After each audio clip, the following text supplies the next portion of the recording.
नमस्कार मंडळी. एक प्रश्न. भात शिजवताना पाणी खूपच कमी टाकलं तर काय होतं? भात अर्ध्यावर करपतो, खाता येत नाही. आपल्या पिकाचंही असंच. जमिनीत ओलावा पुरेसा नसताना पेरणी केली तर बियाणं उगवत नाही. दुबार पेरणी करावी लागते. दुबार पेरणी म्हणजे पुन्हा नवीन बियाणे, पुन्हा ट्रॅक्टर, पुन्हा नवीन खत, बजेट कोलमडलं.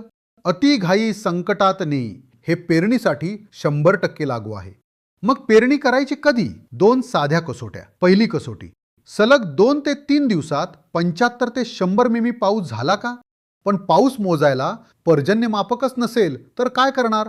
काळजी करू नका. दुसरी कसोटी. जमिनीत ओलावा 6 इंच खोल गेला आहे का? हे कसं तपासायचं? 6 इंच खोल माती उकरून बघा. ओल असेल तर जमीन पेरणीसाठी तयार. तुरळक पाऊस पडला म्हणून लगेच पेरणी करू नका. थोडी वाट बघा.